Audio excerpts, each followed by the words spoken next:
তো মিকাতে যা কি করবে? ঘোড়ার ঘাস কাটবে? তাহলে বুঝেন মনে হয় কথাটা। এহরাম পরা এক জিনিস আর এহরাম বাঁধা এক জিনিস, মনে থাকবে?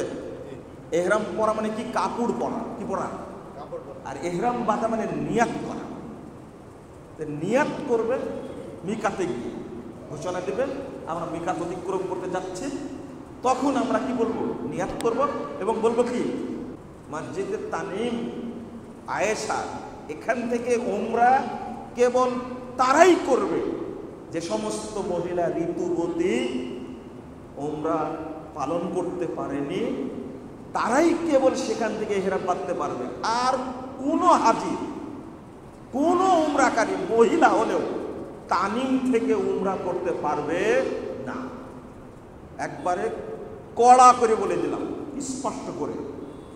তানিম থেকে কেবল তারাই ইহরাম বাঁধতে পারবে যারা কি? যে সমস্ত মহিলা ঋতুবতী হওয়ার কারণে উমরা করতে পারেনি, তারা তানিমে গিয়ে কি করবে? ইহরাম বেঁধে চলে আসবে। এছাড়া কোনো নারী পুরুষ ওখান থেকে করতে পারবে না। সাভার নামাবাজার আহলে হাদিস মসজিদ কর্তৃক আয়োজিত মাসিক হালাকায় উপস্থিত সম্মানিত মুসল্লিবৃন্দ,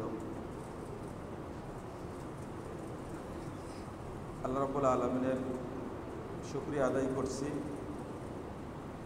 এই ব্যস্ততম সময়ে আল্লাহ আমাদেরকে দ্বীনি কাজে নিয়োজিত রাখছেন, আলহামদুলিল্লাহ। এরপরে আমি আন্তরিকভাবে মোবারকবাদ জানাচ্ছি। সেই দিনে আপনাদেরকে হয়তো বলতে পারিনি, মসজিদের সম্মানিত সেক্রেটারি আলম ভাই বলছিলেন যে নাইমদেরকে হালাকা করার দায়িত্ব দিয়েছে। এই হালাকা অনুষ্ঠিত হওয়ার জন্য মনে হয় আপনাদের চেয়ে আমি বেশি খুশি হয়েছি, আলহামদুলিল্লাহ। আলহামদুলিল্লাহ, আল্লাহ যেন কর্তৃপক্ষকে এবং যে সমস্ত ভাই প্রচার পরিশ্রম করে আজকের আয়োজন করেছেন, আল্লাহ সবাইকে জাযায়ে খায়ের দান করেন। আল্লাহ যেন আমাদেরকে জান্নাতুল ফেরদাউসের মেহমান হিসাবে কবুল করে নেন, আমিন ইয়া রাব্বাল আলামিন। আমি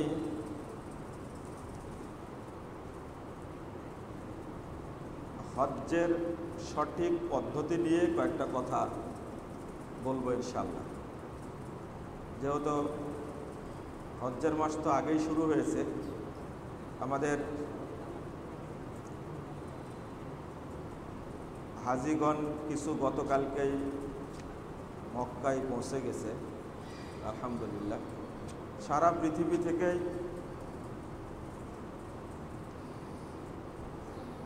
হাজিগণ অংশগ্রহণ করছে।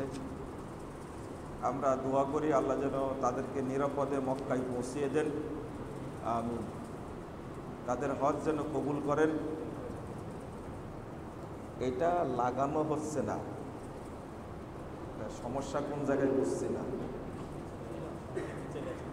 কেন চলে আসবে নিচে? নিচে চলে আসার কারণটা কি?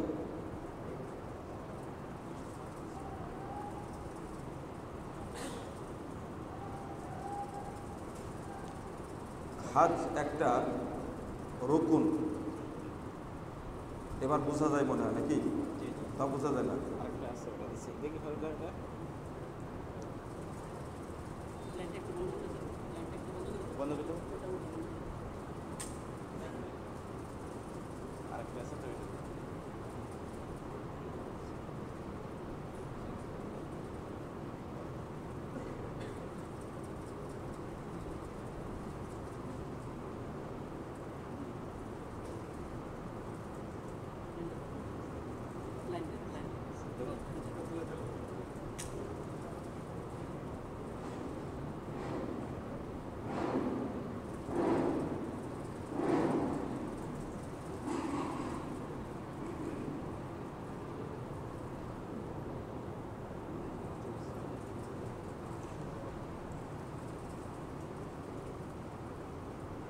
বলছিলাম হজ একটা রুকুন, ইসলামের কি রুকুন।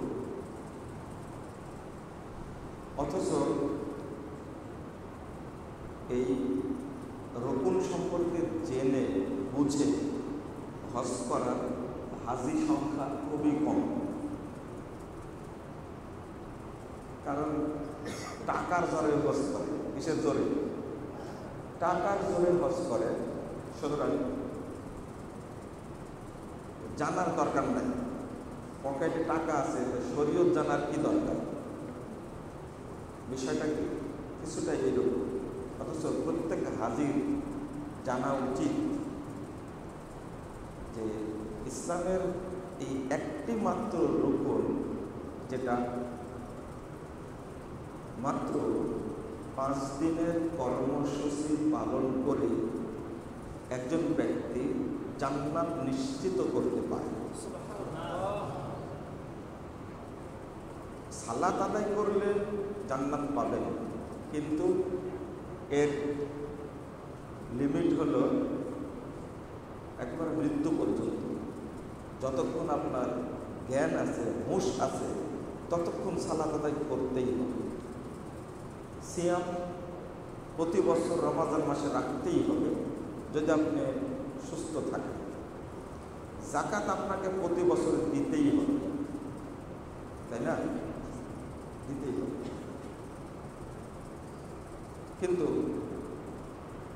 হজ এমন একটা ইবাদত, জীবনে মাত্র একবার ফরজ। কয়বার? একবার ফরজ।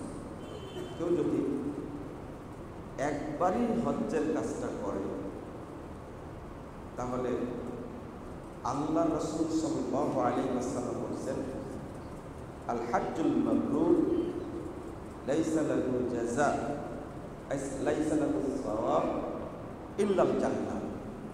হজ করলে কোনো নেকি হয় না। অন্য অন্য ইবাদতের নেকি আছে, কিন্তু হজ্জে কোনো নেকি নেই। এমন একটা আশ্চর্যজনক ইবাদত। রাসূল সাল্লাল্লাহু আলাইহি ওয়াসাল্লাম বলছেন হজ্জের কোনো নেকি নেই, হজ্জের নেকি হলো সরাসরি জান্নাত। তো আর এটা মাত্র কয়দিন? 5 দিনের কর্মসূচি, তাহলে কমপ্লিট। জানার আগ্রহ মানুষের খুব কম, এই জন্য আমরা মানতে পারি না। অথচ জানার জন্য শরীয়ত এতটাই উৎসাহিত করেছে, আপনারা যেন জানতে পারেন, বুঝেন। এই জন্য রাসূল সাল্লাল্লাহু আলাইহি ওয়াসাল্লাম উৎসাহিত করেছেন। যেমন আপনারা আজকে অংশগ্রহণ করেছেন, তাই না? এই যে এই জায়গাটাতে অংশগ্রহণ করেছেন, আল্লাহ রাসূল বলেছেন সাল্লাল্লাহু আলাইহি ওয়াসাল্লাম, মা জালাসা কওমুন ইয়াযকুরুনাল্লাহ। দিন সম্পর্কে জানার জন্য, আল্লাহ সম্পর্কে জানার জন্য কিছু মানুষ যখন এক জায়গায় বসে, একত্রিত হয়, এটা তাবরানী আওসাতের হাদিস, 1556 নম্বর হাদিস। ইল্লা নাদাহু মুনাদিম মিনাস সামা। আল্লাহ রাসূল বলছেন, তখন আল্লাহ খুশি হয়ে আসমান থেকে তাদেরকে ডাক দেন, তাদেরকে বলেন। যখন মাজলিস শেষ হয়ে যায়, তখন আল্লাহ ঘোষণা করেন, কুমু মাগফুরান লাকুম, তোমরা এখন চলে যাও, তোমাদের সবাইকে ক্ষমা করে দেওয়া হয়েছে। তারপর বলেন, ওয়া বুদ্দিলাত সাইয়্যাতুকুম হাসানাত, আর তোমাদের যত পাপ ছিল সমস্ত পাপকে নেকি দ্বারা পরিবর্তন করে দেওয়া হয়েছে। তো আরেকটা হাদিস আসছে, সহিহ মুসলিমের মধ্যে আসছে, 2689 নম্বর হাদিস। এই মাজলিসে উপস্থিত লোকদেরকে নিয়ে আল্লাহ ফেরেশতাদের সাথে আলোচনা করে।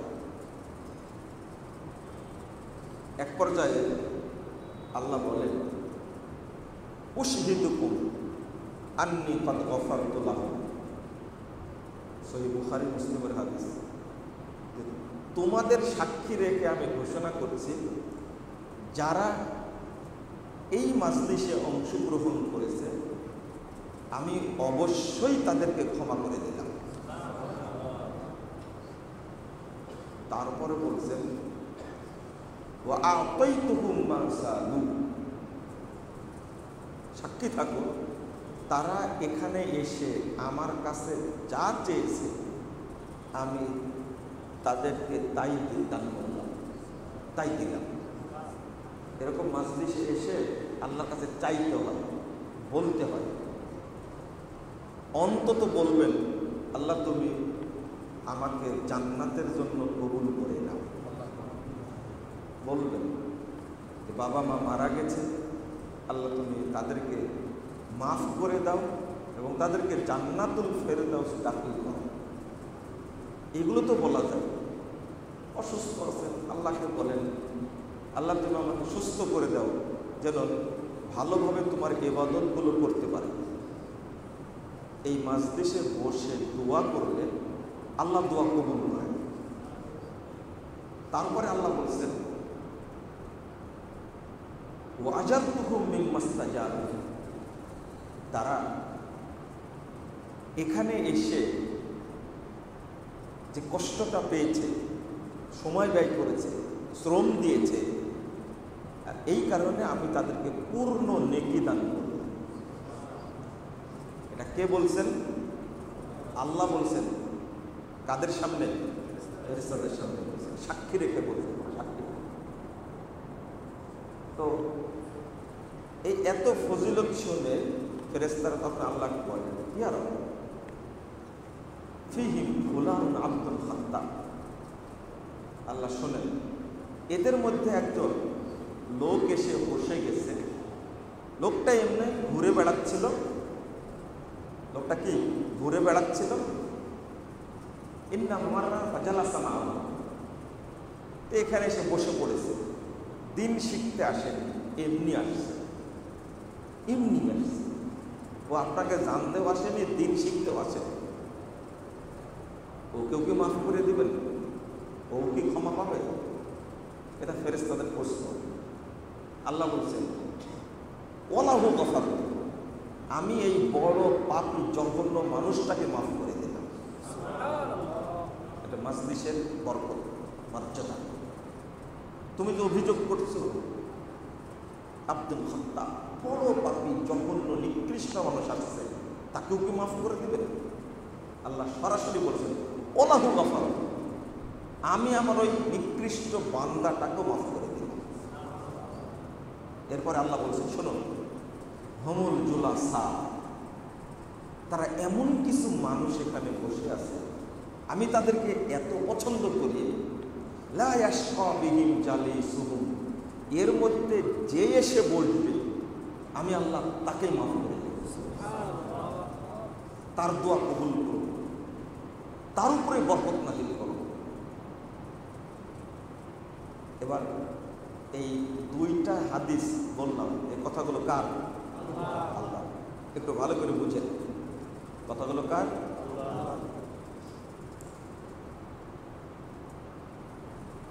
এবার আবার শুরু থেকে বুঝেন। এখানে আসলে আল্লাহ পাপ ক্ষমাও করে দেন আর সমস্ত পাপকে নেকি দ্বারা পরিবর্তনও করে দেন। আচ্ছা, সালাত পড়লে কি আল্লাহ সব পাপ নেকি করে দেন? এরকম হাদিস আছে? সালাত পড়লে পাপ ক্ষমা হয়। কি হয়? ক্ষমা হয়। কিন্তু পাপগুলো কি হয় না? এই যে মানুষ হজে যাচ্ছে, রাসূল সাল্লাল্লাহু আলাইহি ওয়াসাল্লাম বলছেন, হজ করলে, উমরা করলে আল্লাহ সব পাপ মাফ করে দেন। কিন্তু পাপগুলো কি নেকি হয় এরকম কোনো দলিল আছে? সিয়াম পালন করলেন আপনারা 1 মাস, তাই না? গফির লাকুম মা তাকাদ্দামা মিন যামবি, সিয়াম পালন করলেন সব পাপকে ক্ষমা করে দেওয়া হয়। এরকম কোনো হাদিস আছে? যত পাপ সব পাপকে নেকি করে দেওয়া হয়? কিন্তু মাজলিসের এমন কি দাম যে আল্লাহ যে হাদিসগুলো এখন বললাম, সালাতের কথা, সিয়ামের কথা, হজ্জের কথা, এইগুলো হাদিস কি আল্লাহ না রাসূলের? কথাগুলো কার? রাসূলের কথা। আর আগে যেগুলো বলেছি কার কথা? আল্লাহর কথা। তো আল্লাহ বলছেন যে মাজলিসে অংশগ্রহণ করলে আমি তাদের সমস্ত পাপকে ক্ষমাও করে দেব, সমস্ত পাপকে নেকি দ্বারা পরিবর্তনও করে দেব। কেন বলেন? কেন? আপনি ওযু করলেন, তো মুমিন বান্দা যখন ওযু করে, সহিহ মুসলিমের হাদিস 832 নম্বর হাদিস, আল্লাহ রাসূল সাল্লাল্লাহু আলাইহি ওয়াসাল্লাম বলেছেন যে ইনসারাফা মিন খাতিয়াতিহি কাহাইয়াতিহি ইয়াওমা ওয়ালাদাত উম্মু। যখন কোনো মুমিন বান্দা ওযু শেষ করে তখন পাপ থেকে অনুরূপভাবে মুক্ত হয়ে যায়, ওই দিনের মতো হয়ে যায় যে দিন তার মা তাকে জন্ম দিয়েছে। এত সুন্দর ফজিলত। এরপরে কিন্তু পাপ মাফ হলো, পাপ কিন্তু নেকি হলো না। এই মাজলিসের এত ফজিলত কেন? কি কারণে? এর কারণ হলো এটা হলো ইলমের মাজলিস। কিসের? ইলমের মাজলিস। এই যে শিখা যায় এখান থেকে, এই জন্য আল্লাহ এই মাজলিসের এত মর্যাদা দান করেছে। বুঝে আসছেন? কিছু শিখবেন না আপনারা? এই যে জালসাগুলো হয়, সম্মেলন হয়, বড় বড় মাহফিল হয়, অধিকাংশ মানুষ এখান থেকে যা শিখে কিছু শিখেই না, আর যেগুলো শুনে আছে সব বেহুদা কথাবার্তা, মিথ্যা গল্প, ফালতু কথাগুলো শুনে আসে। কিন্তু যেটা হবে ইলমের মাজলিস, কিছু শিখা যায়, সেই মাজলিসের মর্যাদা আল্লাহর কাছে অনেক। এই যে ডক্টর কাফি আলোচনা করলো কি নিয়ে? তাওহীদ নিয়ে, তাই না? অনেক চেষ্টা করে তাওহীদ বোঝানো, কিন্তু বাঙালি এতই চালাক, তাওহীদের আলোচনা শুনতে চাই না। তো আমার বক্তব্যের পরে বলার দরকার ছিল, আগে চলে গেল, অসুস্থতাই বলছে। আপনাদের বলি, তাওহীদের আলোচনা শোনার লোক আগেও কম ছিল, এখনো কম, কিয়ামত পর্যন্ত কমই থাকবে। তার প্রমাণ বলবো? ছোট্ট একটা কথা বলি, তাহলে মূল আলোচনায় যাই। সেটা হলো রাসূল সাল্লাল্লাহু আলাইহি ওয়াসাল্লাম 15টি গোত্রে দাওয়াত দিয়েছে, একজন ইসলাম গ্রহণ করেন। রাগে চোটে চলে গেলেন কোথায়? তায়েফ গেলেন।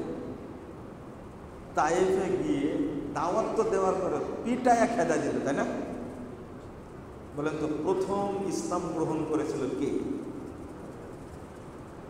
যখন এই যে রক্তাক্ত দেহ নিয়ে চলে আসছে, এই দুইজন মানুষ কিছুই খায়নি, মুখটা শুকা। তা আঙ্গুরের বাগানের মালিক, দায়িত্বশীল, সে বলছে আপনাদের এই অবস্থা কেন? সে বাগান পাহারা দেয়, যে আঙ্গুরটা পায় সেইটা খেতে দিয়েছে, যে আপনারা তো খান, তারপরে খোঁজ খবর করুন।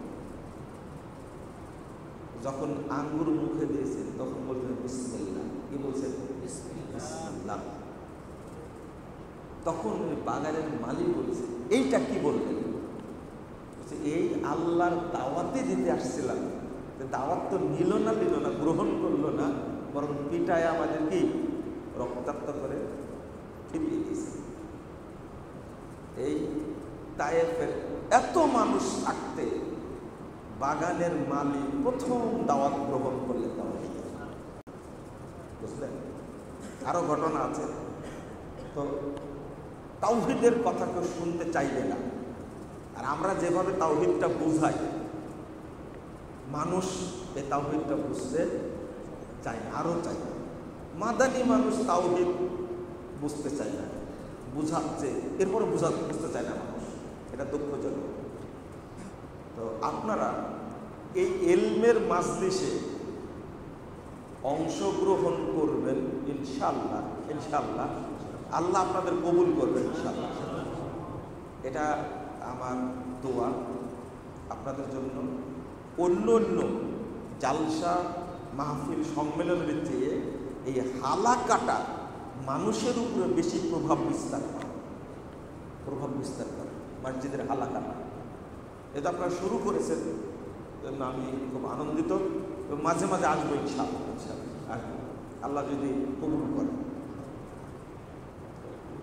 চলেন, যেটা বলছিলাম, একটা হাদিস আমি বলেছি, রাসূল সাল্লাল্লাহু আলাইহি ওয়াসাল্লাম বলছেন, খুযু আন্নী মানাসিকাকুম।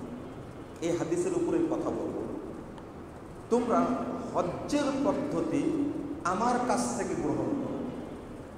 কার কাছ থেকে? আমার কাছ থেকে। খুযু আন্নী মানাসিকাকুম, এটা বাইহাকির ইবারত, তবে মুসলিমেও আসছে হাদিসটা। বাইহাকিতে আসছে ৯৭৯৬ নম্বর হাদিস, খুযু আন্নী মানাসিকাকুম। আর মুসলিমে আসছে লিতাখুযু মানাসিকাকুম। তো হজ করতে হবে একজন ব্যক্তির পদ্ধতিতে, তিনি হলেন মুহাম্মদুর রাসূলুল্লাহ সাল্লাল্লাহু আলাইহি ওয়াসাল্লাম। আর কোনো ব্যক্তির পদ্ধতি গ্রহণ করা যাবে না। তো আপনি যখনই হজ্জের প্রস্তুতি নেবেন, তো আপনাকে কি জানা লাগবে না রাসূল সাল্লাল্লাহু আলাইহি ওয়াসাল্লাম কোন পদ্ধতিতে হজ করেছেন? এটা জানতে হবে না? হ্যাঁ, জানতে হবে। একটা বিষয়,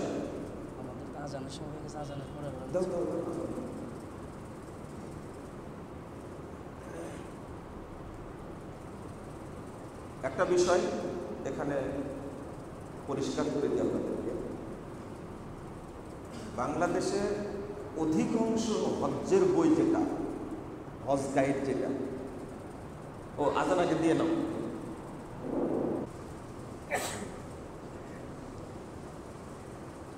আমাদের দেশে অধিকাংশ হাজি যে হজ গাইড নিয়ে হজ করতে যায়, এই হজ্জের লেখকগুলো কারা জানেন? তিনি যেভাবে হজ করে এসেছেন ওইভাবে হজ্জের বই লিখেছেন। বুঝেননি কথা? যিনি বই লিখেছেন তিনি নিজে যেভাবে হজ করেছেন ওইভাবে বইয়ের মধ্যে লিখে দিয়েছেন। প্রথমত তিনি আলেম না, হয় ইঞ্জিনিয়ার, নাহলে ডাক্তার, নাহলে সাধারণ কোনো ব্যক্তি। হজ্জের বই আলেমদের খুব কম আছে, আলেমদের হজ্জের বই খুব কম আছে, আমি যাচাই করে দেখেছি। কারণ আলেমরা তো সাহসী পায় না হজের বই লেখার, কারণ নিজে হজ করে নিজে। আলেমদের টাকা পয়সা দেয়, আলেমরা খুব কম আছে যারা হজ করে, খুব কম। যারা করেছে খুব কম, যারা করেনি তারাই বেশি। আমি আমার কথা যদি বলি, আমার কথা নিজের কথা, আমার কয়েকটা বই বেরিয়ে গেছে, অথচ আমি তখনও হজ করিনি। একজন ভাই আমাকে পট করে বললেন যে মদিনা বিশ্ববিদ্যালয়ে যখন আপনি ছিলেন তখন তো এইগুলো বুঝছেন, দেখছেন। আমি বললাম যে মদিনায় আমি কোনোদিন পড়িনি, আমি সৌদি আরব যাইনি। অথচ ওই লোকটা আমার সালাতের বই পড়ে ও চেঞ্জ হয়েছে। তো উনি বললেন যে আপনি নিয়াত করেন আগামীতে হজে যাওয়া লাগবে। হজে যাওয়া লাগবে এই কথা শুনে হজের বই যেগুলো সংগ্রহ করলাম সব বই লেখা হলো জাহেলদের লেখা। কাদের লেখা? বই লেখা কাদের? জাহেলদের লেখা বই। এই কথাটা কেন বলছি আপনারা রাগ করবেন না, যিনি আলেম না অথচ হজ্জের বই লিখেছে, এই বই পড়া যাবে না। এই বই পড়া যাবে না। ওই বই পড়লে হজ ওই লোকের মতোই হবে, নবীর মতো হবে। হাদিসটা কি? খুযু আন্নী মানাসিকাকুম, হজ্জের পদ্ধতি তোমরা আমার কাছ থেকে নাও। আল্লাহ রাসূল এই কথা বলছেন আর হজ করছেন, হজ্জের পদ্ধতি আমার কাছ থেকে নাও। কিন্তু আমরা যে পদ্ধতিতে হজ করতে চাই, এই পদ্ধতি রাসূলুল্লাহ সাল্লাল্লাহু আলাইহি ওয়াসাল্লামের পদ্ধতি না। অধিকাংশ মানুষ যেটা করে, এক নম্বর, আমরা যখন হজ্জের এহরাম বাঁধি তখন এহরাম পরে নিই, নেওয়ার পরে এয়ারপোর্টে গিয়েই শুরু করি লাব্বাইক আল্লাহুম্মা লাব্বাইক লাব্বাইক লা শারীকা লাক লাব্বাইক। অনেক পাগড়ি বান্দা বড় বড় হুজুর আছে, দেখবেন এদেরকে দিব্যি তালবিয়া পড়াচ্ছে। কেউ বাড়িতে, ঢাকায় যারা থাকে তারা বাড়ি থেকে তালবিয়া পড়তে পড়তে শুরু করে। তাহলে হজটা শুরুই হলো কি দিয়ে? বেদাত দিয়ে শুরু হলো, বেদাত দিয়ে। আর একটা নসিহত করবো আপনাদেরকে, যখন হজ্জে যাওয়ার নিয়াত করবেন তখন আগে খুঁজে দেখবেন কোন কাফেলায় কোনো আলেম যাচ্ছে। বুঝছেন? সালাফি আকীদার আলেম যাচ্ছে। যদি কাফেলা সালাফি আকীদার হয় আর ওই কাফেলায় যদি একজন বা দুইজন বিজ্ঞ আলেম থাকে, তাহলে পদ্ধতির দিক থেকে আপনার হজটা 80% হজটা রাসূলের পদ্ধতিতে হবে ইনশাআল্লাহ। এটা আমি মনে করি 80-90%। আর বাকি এটা আপনার অলসতার উপরে দিয়ে যাবে। কারণ কোনো আলেম আপনাকে বেদাতি পদ্ধতিতে হজ করাবে না, কোনো সালাফি আলেম, প্রশ্নই আসে না। এটা আমাদের বিশ্বাস। কাফেলার লোক বা মুআল্লিম তারা আপনার সাথে বেঈমানি করতে পারে, কিন্তু হজটা আপনাকে রাসূলুল্লাহ সাল্লাল্লাহু আলাইহি ওয়াসাল্লামের তরিকাতে করানোর কি করবে? চেষ্টা করবে। কাফেলার বদনাম অনেক বেশি। এই নসিহতটা কেন করলাম? রাসূল সাল্লাল্লাহু আলাইহি ওয়াসাল্লাম যখন মদিনায় ঘোষণা দিলেন আমি হজ্জে যাব, তখন আশেপাশের বিভিন্ন এলাকা থেকে সাহাবীরা একত্রিত হলেন আল্লাহ রাসূলের সাথে হজ করবেন। তাই সহিহ মুসলিমের হাদিস। এই হাদিস প্রমাণ করে যে জানা মানুষের সাথে হজ করা উচিত, যেন হজ্জের পদ্ধতি কি সঠিক থাকে। আর যদি মনে করেন যে আমি একটু আরামে থাকবো, ভালো ভালো খাবো, মানে ভালো ভালো জায়গায় ঘুরে বেড়াবো, কাফেলা কোনটা সেটা দেখার বিষয় নেই। যদি বেদাতি কাফেলা হয়, আমি খুব শক্ত করে বলছি, যদি বেদাতি কাফেলায় আপনি হজে যান, আপনার হজ কবুল হওয়ার কোনো সম্ভাবনা নেই।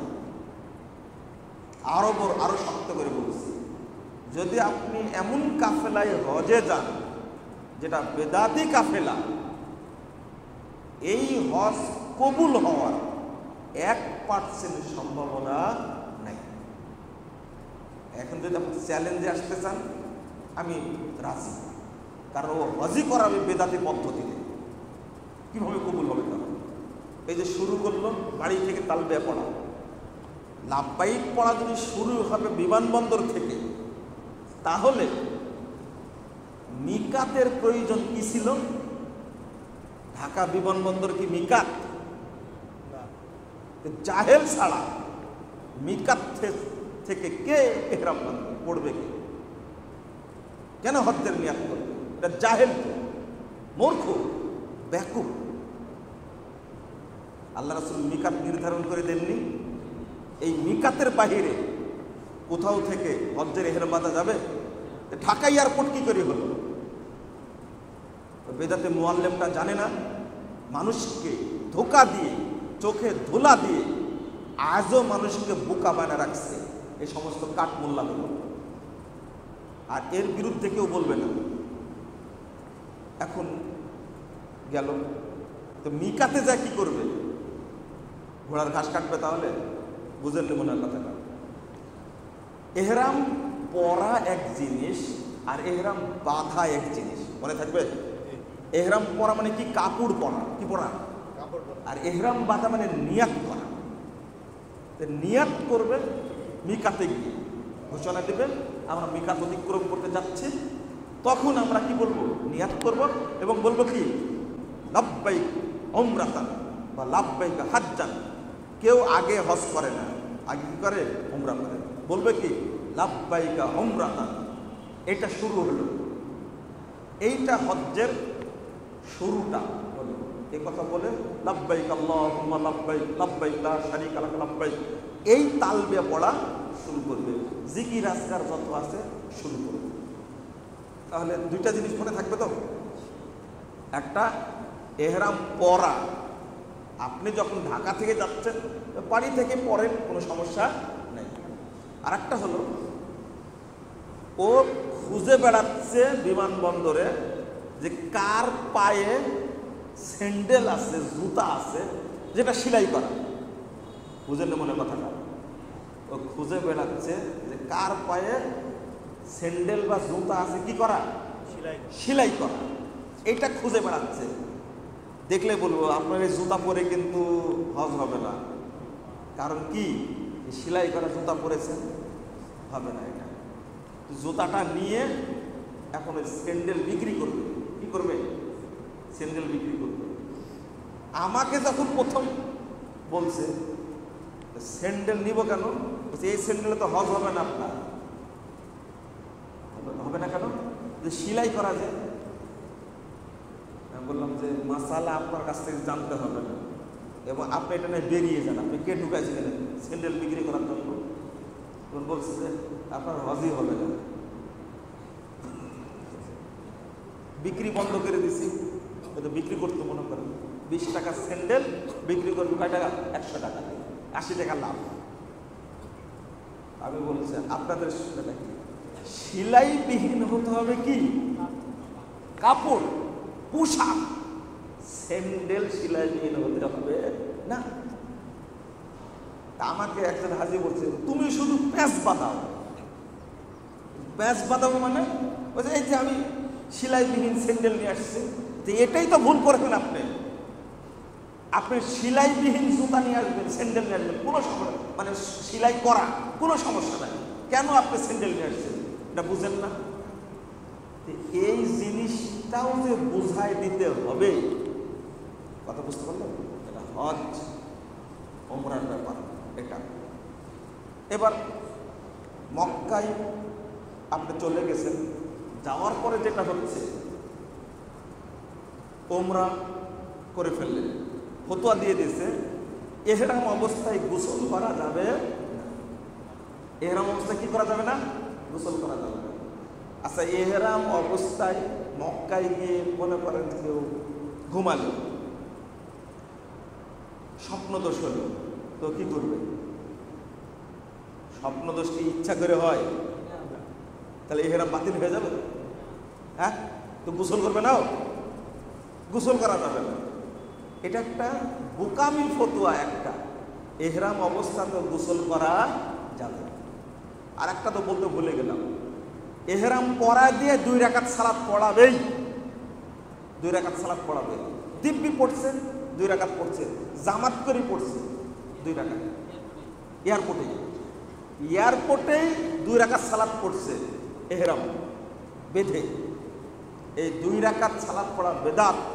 এহরামের সময় কোনো সালাত নাই, এহরামের জন্য কোনো সালাত নাই। যদি সালাতের টাইম হয় তাহলে উত্তম হলো এহরামটা পরে তারপরে কি করবে? সালাতটাই করবে। এহরাম পরে কি করবে? সালাতটাই করবে। তো ওটা মিকাতের ক্ষেত্রে। কিসের ক্ষেত্রে? মিকাতের ক্ষেত্রে। এটা মিকাতে যখন পৌঁছে গেছে, যেমন একটা হাদিস আসছে, আল্লাহ রাসূল যখন মিকাতে পৌঁছলেন তখন আগে এহরাম পরে নিলেন, এহরামের নিয়াত করলেন, এরপরে কি করলেন, জহর 2 রাকাত পড়লেন, আসর 2 রাকাত পড়লেন, পড়ে শুরু করলেন।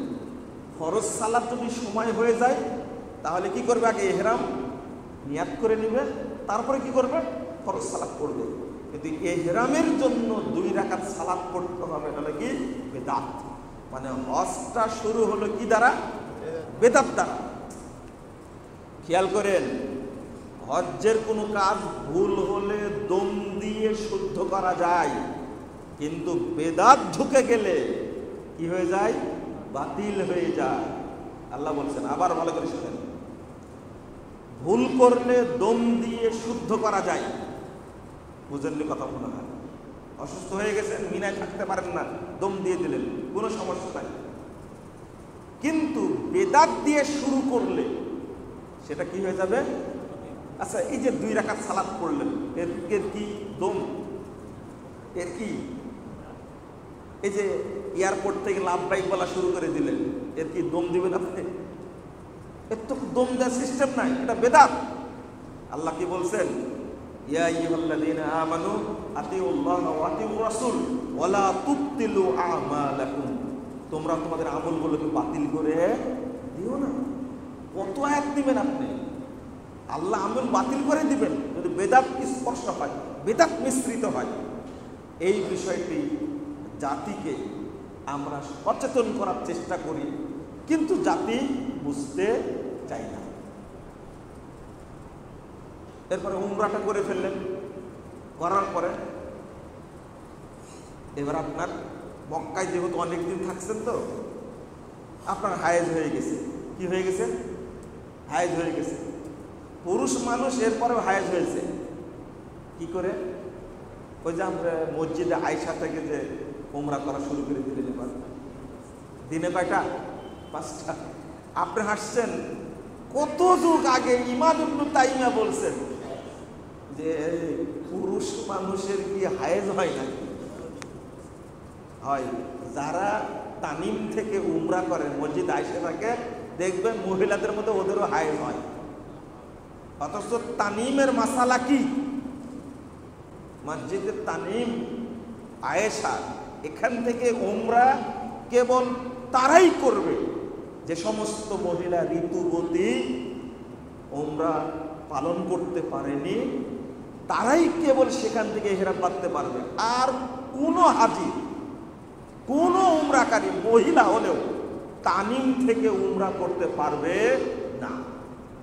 একবারে কড়া করে বলে দিলাম, স্পষ্ট করে। তানিম থেকে কেবল তারাই ইহরাম বাঁধতে পারবে যারা কি, যে সমস্ত মহিলা ঋতুবতী হওয়ার কারণে উমরা করতে পারেনি, তারা তানিমে গিয়ে কি করবে? ইহরাম বেঁধে চলে আসবে। এছাড়া কোনো নারী পুরুষ ওখান থেকে করতে পারবে না। মক্কার মানুষ যদি উমরা করতে চায়, মক্কার মানুষ যদি কি উমরা করতে চায়, তারা মসজিদে আয়েশা থেকে ইহরাম বাঁধতে পারবে না, তাদেরকে মিকাতে যেতে হবে। কোথায়? মিকাতে যেতে হবে। করনে মানাজিল যাবে, না হলে ইয়ালামলাম যাবে। কিন্তু মসজিদে আয়েশা থেকে বরকত, তুমি কি বুঝতে পারছো কথাটা? না, উমরাকারী হুদুদের বাহিরে গেলে হবে না, মিকাত যাওয়া লাগবে। খুব ভালো করে শুনলেন। মক্কায় যারা, এই তোমরা যারা মক্কায় থাকতে উমরা করতে হলে কোথায় গেছো? মসজিদে আয়েশা গেছে, অথবা হুদুদের বাহিরে, যে না মিকাত যাওয়া লাগবে, মিকাত যাওয়া লাগবে। এই মাসালাটা বললাম যারা মক্কাতে অবস্থান করে, যারা মক্কার বাসিন্দা, তাদেরকে বললাম এটা। তো টাইম নেই, তাই না? আমি শেষ করে দিই আলোচনা। হ্যাঁ, আসলে হজ্জের আলোচনাটা 1 বৈঠকে 2 বৈঠকে এটা হয় না। আমরা কেতাবুল হজ ছাত্রদেরকে পড়াই 3 মাস যাবে, 3 মাস লাগে। অধ্যায়টা অনেক বড় অধ্যায়। তো এই এক আলোচনায় এটা শেষ করা সম্ভব না। ছোট করে বলি, এই নামাজের পরে আবার শুরু করবো না? লোকজন থাকবে না, চলে যাবে? থাকবে না, 12টা না। আমি চেয়েছিলাম যে হজ্জের বিষয়টা আমি একটা আলোচনায় একটু খোলাখুলি বলে দিব। মানুষ কিছু কিছু মানুষ যারা জানে, শুধু আপনারা শুনছেন তা না, কতগুলো ক্যামেরা দেখছেন, সব চারিদিকে লাইভ হচ্ছে, মানুষ শুনলে তাদের উপকার হবে। আর হজ্জের বিষয় এখনই বলতে হবে, 3 মাস আগে বলে লাভ নাই। কারণ ওই হাজে 3 মাস আগে ভাবেও না, যেগুলো জানতে হয় করতে হবে, এখন ঘাটাঘাটি শুরু করবে এখন। বা ওই মক্কা যে বসে বসে দেখবে যে দেখি এই বিষয়ে কোনো মাসালা আসে কিনা, দেখি কি এই মাসালাটা কি, এইগুলো বলে দিতে হয়, না বলে দিলে হয় না। সালাদটা আমরা শুরু করি ইনশাল্লাহ, পরে আবার শুরু করবো, সংক্ষেপে শেষ করবে দেবে ইনশাল্লাহ। জাযাকুমুল্লাহ খায়র। এই টাইমটা হাজিরা 2টা কাজ করে। একটা হলো জেদ্দা, তায়েফ, বিভিন্ন জায়গায় কি করে, ঘুরে বেড়ায়। হাজিদের জন্য এইটা করা প্রয়োজন ছাড়া ঘুরে বেড়ানো উচিত কিনা, এখানে একটা বিষয় আপনারা মনে রাখবেন, সেটা হলো এই টাইমটা হারামের থেকে সবচেয়ে বেশি কাজ করবে, নফল সালাত আদায় করবে। কি করবে? নফল সালাত আদায় করবে বেশি বেশি।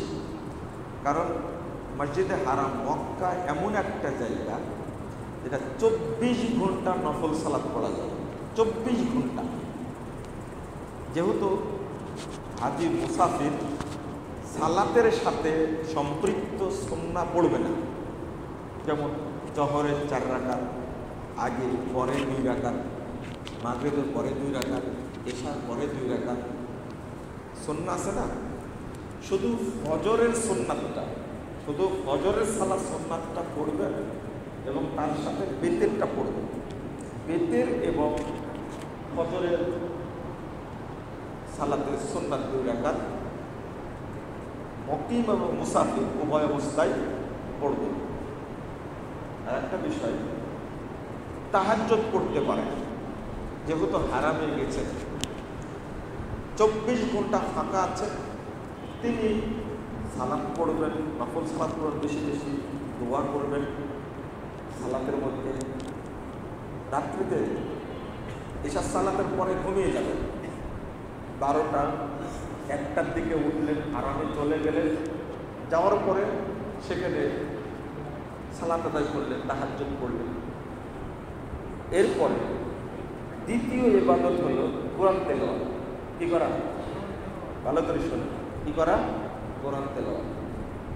কারণ আপনার বাড়িতে বসে কোরআন তেলাওয়াত, আপনার মসজিদে বসে কোরআন তেলাওয়াত আর মক্কায় কোরআন তেলাওয়াত একরকম না। অনেকেই বলে যে মসজিদে হারামে এত কোরআন তেলাওয়াত চলে, সবাই কোরআন নিয়ে বসে আছে। কারণটা, কারণ ওখানে তেলাওয়াত করলেও জানে কি, আমার বাড়িতে বসে তেলাওয়াত করলেও কি সেই না, এটা ভুল। কারণ মক্কা সম্পর্কে আল্লাহ বলছেন মুবারাকাও ওয়া হুদাল লিল আলামিন। এই কাবা ঘরকে আল্লাহ বরকতময় করেছেন। এই জন্য আপনি এই জায়গাতে যে কোনো ইবাদত করবেন সেটাই হবে বরকতময়।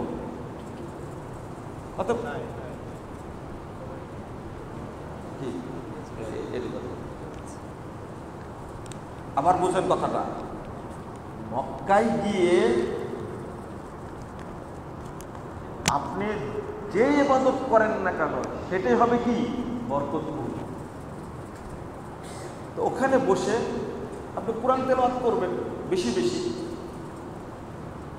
আর একটা হাদিস, 3 দিনের কমে কোরআন খতম দেওয়া যায় না। একটা হাদিস আছে না, একটু ভালো করে বুঝেন তো। 3 দিনের কমে কোরআন খতম দেওয়া যায় না। এই হাদিসটা কিন্তু হারামের জন্য না, এই হাদিসটা কিন্তু রমাজানের জন্য না। রমাজান মাস বরকতপূর্ণ মাস হিসাবে আপনি ইচ্ছা করলে প্রতিদিন খতম দিতে পারেন, প্রতি রাত খতম দিতে পারেন। কথা কি বোঝা গেছে? হারামে বসে যেহেতু বরকতপূর্ণ জায়গা, আপনি দিনের বেলা 15 পারা পড়লেন, রাতের বেলা 15 পারা পড়েন, কোনো সমস্যা নেই। এটা মক্কা মদিনা এবং রমাজানের বাহিরে 3 দিনের বেশি কোরআন খতম দেওয়া চলবে না। হাদিসটা আমাদেরকে এইভাবে বুঝতে হবে, সালাফরা এইভাবে বুঝেছেন। কারণ শেষ দশকে গিয়ে বহু ইমাম তারা প্রতিদিন কোরআন একবার খতম করতেন। বুঝেননি মনে কথাটা? কারণ এটা রমাজান বরকতপূর্ণ মাস, আর একটা হারাম। এই জন্য আপনি হারামে যতক্ষণ আছেন ততক্ষণ কোরআন তেলাওয়াত করবেন বেশি বেশি। কোরআন তেলাওয়াত একটা বিরাট একটা ইবাদত।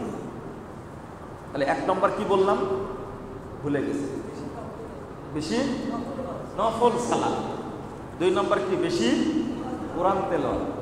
3 নম্বর, যদি আপনি দেখেন মানুষের সমাগম কম, যেমন এখন উমরাকারী নাই, এখন কি উমরাকারী নাই, এখন সব হাজে ঢুকছে, এখন দেখছেন ফাঁকা আছে, তখন তওয়াফ করবেন। কি করবেন? তওয়াফ করবেন। নতুন হাজিরা এসে যদি উমরা করার তওয়াফ করতে কষ্ট হয়, তখন আপনি তওয়াফ করবেন না, আপনি তখন কোরআন তেলাওয়াত করে নফল সালাত আদায় করবেন। অন্য হাজিদের কি করবেন? সুযোগ দেবেন। এটাও কিন্তু কি, ও তওয়াফ করে যে নেকি পাবেন, আপনি সুযোগ দেওয়ার কারণে সমপরিমাণ নেকি পাবেন। তো যখন দেখবেন যে এই টাইমটা ফাঁকা, মানুষের কষ্ট হবে না, তখন আপনি তওয়াফ শুরু করবেন। কথা বোঝা গেছে? তওয়াফ শুরু করলেন। তাহলে কয়টা জিনিস হলো এখানে? 3টা। এরপরে জিকির আজকার যেগুলো আছে, আপনি দোয়া দীর্ঘক্ষণ হাত তুলে আল্লাহর কাছে বলতে থাকেন। জানেন হারামে চলে যাবেন, একাকি যাবেন। যে হোটেলতে আপনি থাকবেন সেখান থেকে আপনি চিনে নেবেন, একাই চলে যাবেন। ওই দলবদ্ধভাবে গিয়ে আল্লাহর কাছে কান্নাকাটি করা যায় না। একাকি এক জায়গায় বসলেন, হাত তুললেন, দোয়া করলেন। গেছেন আপনি ইবাদত করতে, জেদ্দায় মামার বাসায় গিয়ে পড়েছেন কেন? জেদ্দায় শ্বশুর বাড়ি আছে, আপনি এখানে যে খুব আরাম বিরামে কাটাচ্ছেন না, হজ করতে গেছেন। আপনি এত ঘোরার টাইম পেলেন কোথায়? তো হারামে ইবাদত করার লোভী থাকবা না। আমি মনে করি এই 45 দিন থাকবেন আপনি, অন্তত আপনার 4-5বার কোরআন খতম দেওয়া উচিত ওই জায়গাতে। আপনি ঘুরে বেড়াবেন কেন? রাগ করলেন আপনারা? রাগ করবেন কেন? এটা তো বলে দিতে হবে, না হলে আপনি বুঝবেন না, খালি ঘুরেই বেড়াবেন। এখন আপনি উমরা করার জন্য তায়েব যাচ্ছেন, আর একটা উমরা করবেন তাই কার নামে? বাপের নামে, দাদির নামে, দাদার নামে। নিয়াত ভালো, কিন্তু উমরা করার জন্য এক সফরে ডবল উমরা করা দলিল পেলেন কোথায়? কোনো আলেম জায়েজ বলেছে, কিন্তু আলোচনা দেখতে গিয়ে পড়তে গিয়ে যেটা পেয়েছি বইয়ের মধ্যে এবার অ্যাড করে দিছি। উমরা করার একটা ওয়াজিব হলো মাথার চুল কামানো। কি করা? মাথার চুল কামানো। চুল উঠেইনি, আপনি একদিনে 5টা উমরা করছেন কি করে? তো ওয়াজিবটা পালন করা লাগবে না? সালাফরা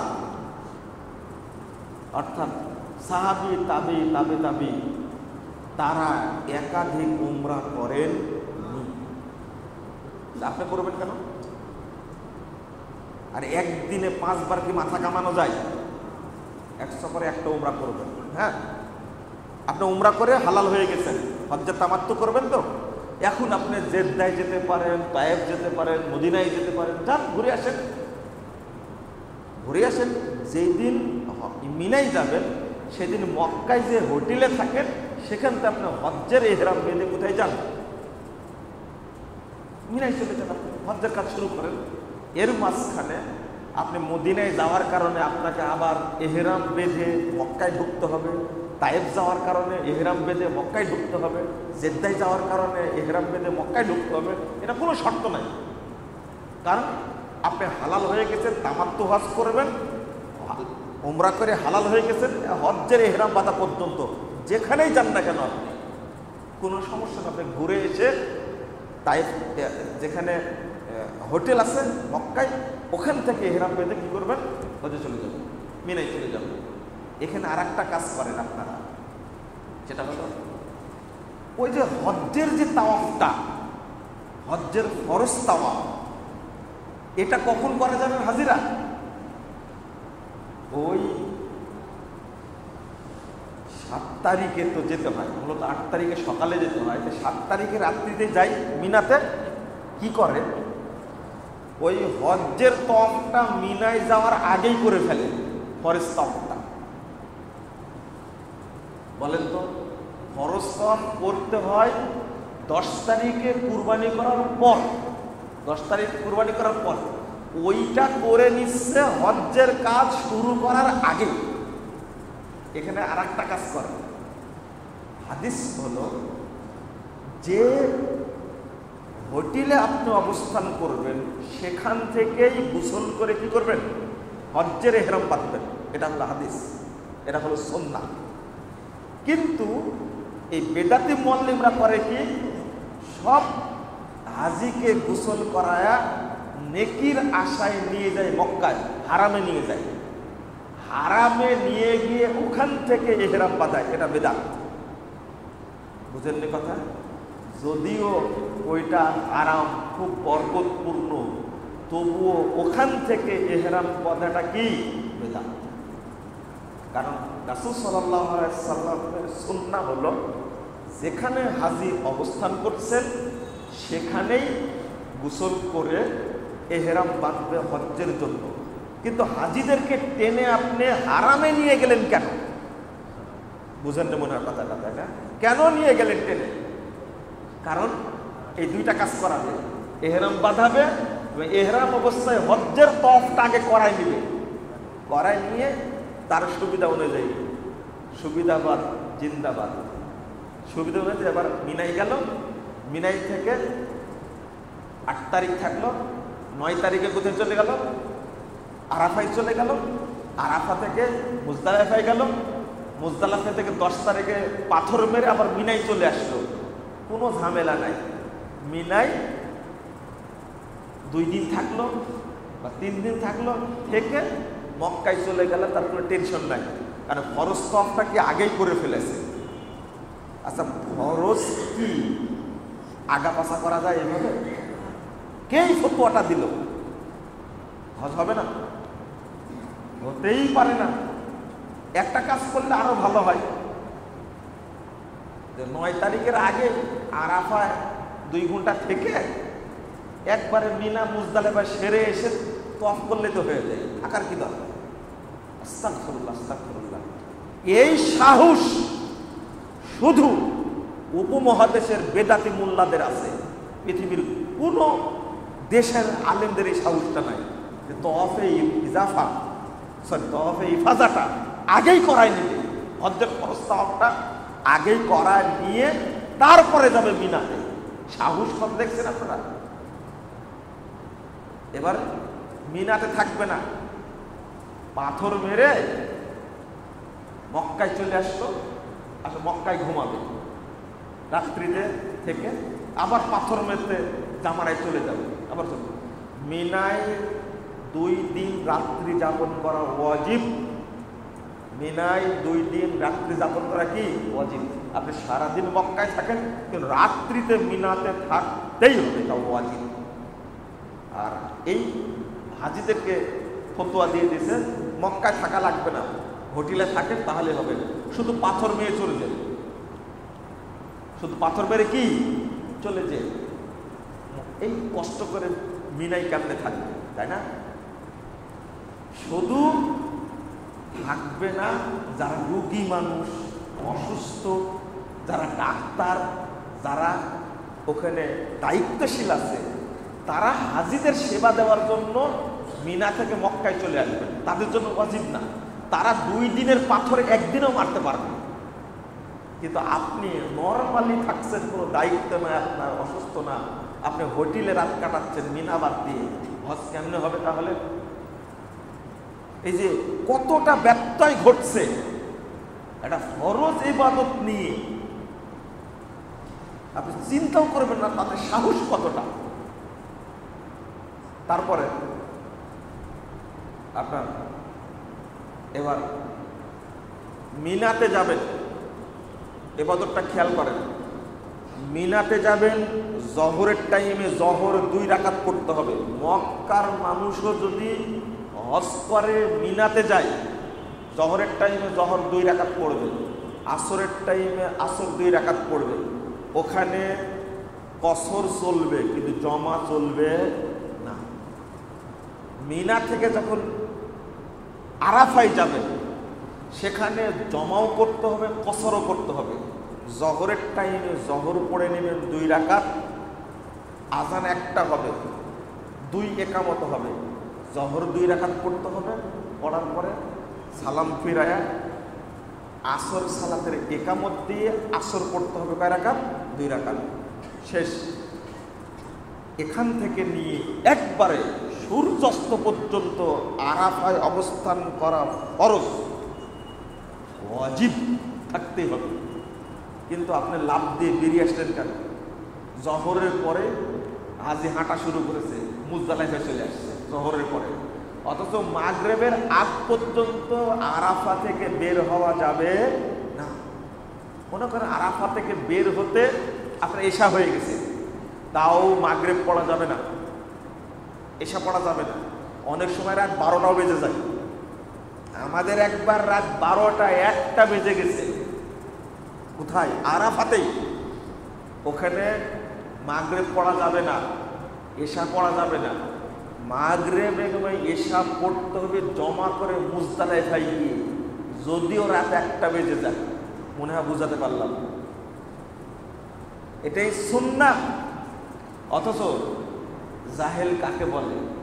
মাগরিব হয়ে গেছে, বহু মানুষ দেখছি আরাফাতে কি পড়তেছে, মাগরিব এশা পড়ে নিচ্ছে।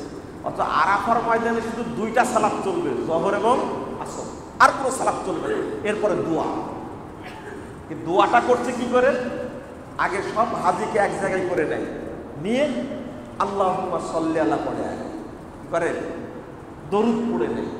তাহলে আরাফার মাঠটা কত দামি একটা জায়গা। রাসূলুল্লাহ সাল্লাল্লাহু আলাইহি ওয়াসাল্লাম বলছেন যে মা মিন ইয়াউমিন আকসারা আইয়ুতিকাল্লাহু আযজা ওয়া জাল্লা ফীহি আবদান মিনান নার মিন ইয়াউমি আরাফা। আরাফার দিনটাতে যত মানুষকে আল্লাহ জাহান্নাম থেকে মুক্তি দেন, আর কোনো দিন এত মানুষকে জাহান্নাম থেকে মুক্তি দেন, এমনকি রমাজানেও না। রমাজান আল্লাহ বহু মানুষকে জাহান্নাম থেকে মুক্তি দেন না, তার চেয়েও বেশি আরাফার দিন বহু মানুষকে আল্লাহ জাহান্নাম থেকে মুক্তি দিয়ে থাকেন। 1348 নম্বর হাদিস সহিহ মুসলিম এসেছে। তারপর বলছেন ওয়াইন্নাহু লায়াদনু ইউবাহি বিহুমুল মালাইকা। ওই দিন আল্লাহ বান্দার সবচেয়ে নিকটে আসেন। প্রতিদিন আল্লাহ প্রথম আসমানে আসেন রাত্রিতে, কিন্তু আরাফার দিন আল্লাহ বান্দার একবারে নিকটে চলে আসেন। ওয়াইন্নাহু লায়াদনু, এবং ফেরেশতাদের কাছে গর্ব করে বলেন মা আরাদা হাউলাই, তোমরা এদেরকে সৃষ্টি করতে নিষেধ করেছিলে, আর আজকে দেখো তারা আমার কাছে কি চাচ্ছে। আল্লাহ বলছেন এরা সবাই আমার বান্দা, আমার মেহমান, আব্দুল্লাহ, এরা সবাই আল্লাহর মেহমান। তাহুম আজাবুহু, আল্লাহ তাদেরকে ডেকেছিলেন, আল্লাহ তাকে তারা সাড়া দিয়েছেন। এবার আল্লাহ বলছেন ফাআতাইতুহুম মা সাআলু, আমার কাছে তারা যা চাইলো আজকে আমি তাদেরকে তাই দান।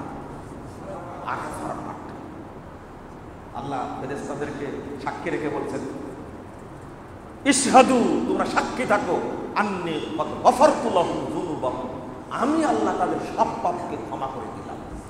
ওয়াইন কানা আদাদা কতরিস সামা ওয়া রামলি আকিল, যদিও তাদের পাপের পরিমাণ আসমান থেকে যে অসংখ্য কোনা বৃষ্টি বর্ষণ হয় তার চেয়েও বেশি হয়, তাও ক্ষমা করে দিলাম।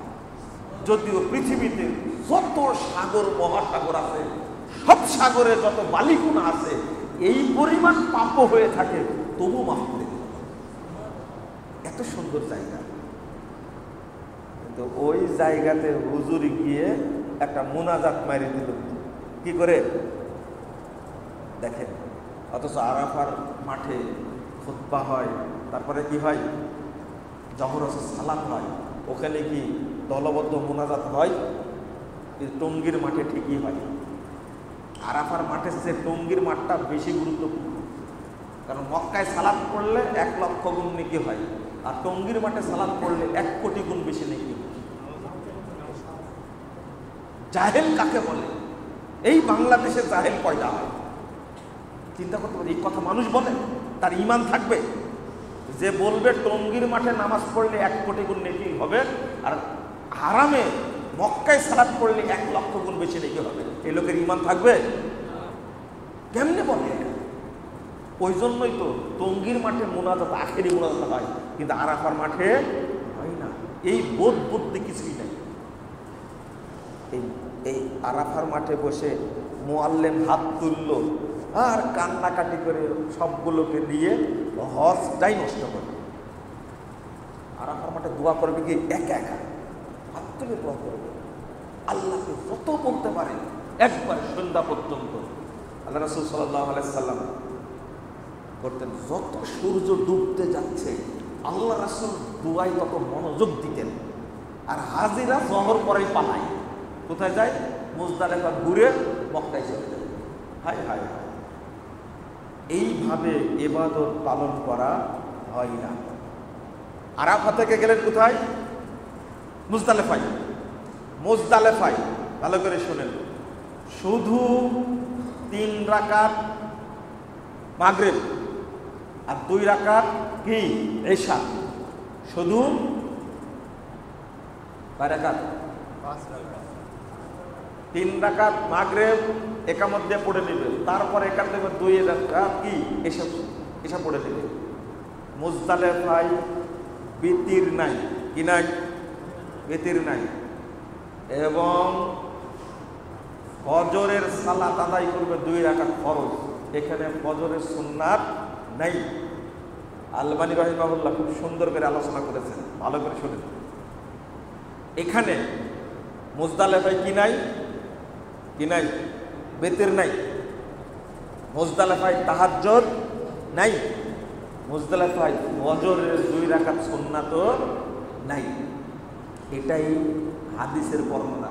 তাহলে মিনায় এক বিধান, আরাফায় এক বিধান, মুজদালিফায় আর এক বিধান। কারণ মিনায় থাকা অবস্থায় তাহাজ্জুদ পড়া যাবে, বেতের পড়া যাবে, ফজরের সুন্নাতও পড়া যাবে। মুজদালিফায় গিয়ে বেতেরও নাই, তাহাজ্জুদও নাই।